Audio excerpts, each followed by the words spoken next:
Okay. All right, may it please the court, this is State of Georgia versus Kershnick Kari Ball. Is that right? Kari Ball? Okay. Mr. Ball is before the court represented by his attorney, Mr. Barber. It's my understanding that Mr. Ball was changing a formally or not guilty plea to a plea under the conditional discharge provisions to count 4 of this particular indictment. It's also my understanding we have a joint stipulation between Mr. Ball and his attorney in the state that if required, the state could prove beyond reasonable doubt he's now material element required to present to a jury or court in a trial. And also there's a factual basis for the plea.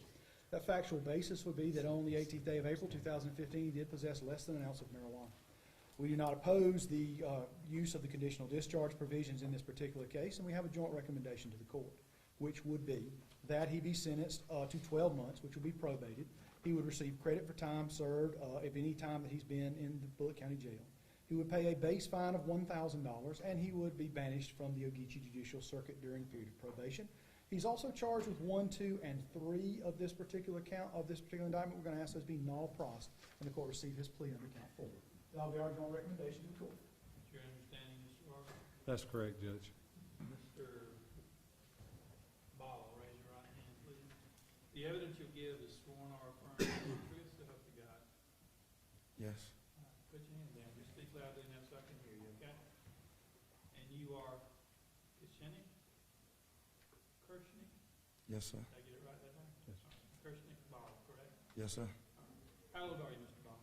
21. And how far in school have you gone? 10th grade. 10th? Having trouble reading or writing? Excuse me? Do you have any trouble reading or writing? Oh, no, sir. That would ordinarily be none of my business, except that I have a sworn statement in my hand. And it appears to have your signature on the back. Did you sign that? Yes, sir. Okay. Do you feel as though you understand the questions on the front? Yes, sir. You answered yes to all of them except 17, and that tells me that you're a citizen of the United States. Is that right? Yes, sir. You understand that as charged, you go to jail for 28 years and 12 months. Yes, sir. You have a right to a jury trial. You be presumed innocent. The state has a burden of proving your guilt beyond a reasonable doubt. You have a right to cross-examine the state's witnesses. You have a right to bring witnesses in yourself to testify.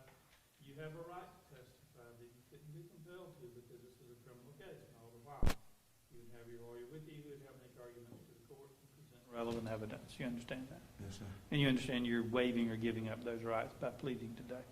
Yes, sir. You've heard the recommendation is that you plead to count 4 to less than an ounce of marijuana, which you are alleged to have possessed and are pleading guilty to here in Bullitt County, Georgia on 4/18 of 15. Is that correct? Yes, sir.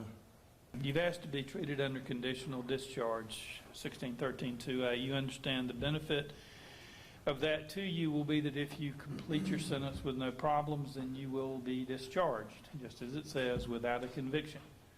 There is a downside potentially to it, and that is if you violate the conditions of your sentence in some way.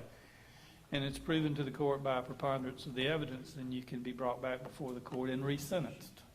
You understand that? Yes, sir. With that in mind, do you still want to use conditional discharge? Yes, sir. All right. Are you satisfied with the services of your lawyer? Yes, sir. Under the influence of any drugs or alcohol today? No, sir. Anybody threaten you in any way or promise you anything to make you plead guilty? No, sir. And you've told me you're a United States citizen. You've answered question 18A. Excuse me, you've answered question 18, yes. You've put a yes beside subsection B. That deals with your ability to file a petition for writ of habeas corpus. That's a fancy way of saying you think there are irregularities in the prosecution of this indictment and want a court to take a look at it. The law gives you the privilege of filing an application for such a writ, but not an unlimited amount of time. If you wish to do such a thing, you need to do it within 1 year and 30 days of the date you would be convicted. As a person under conditional discharge, that would not happen unless you were brought back before the court. So the time limitation, that's a long way of saying the time limitation right now doesn't apply to you, okay? You understand that? Yes, sir. Okay. Mr. Ball certainly seems to the court to be an intelligent young man who understands the situation with regard to these charges. I accept the plea as being freely and voluntarily made and factually based. The plea and the recommendation are accepted. 12 months probation, 1613-2A.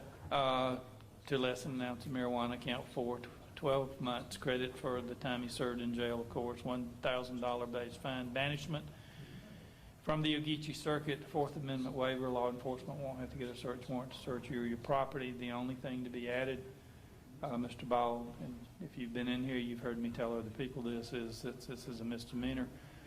Probation, there will be a monthly probation supervisory fee, which currently is $40. That's paid to the probation folks. Do you have any questions about your sentence? No, sir. All right, sir. Good luck to you. Thank you, Judge. Now, is he going to 3 years? Who are the three that we've seen?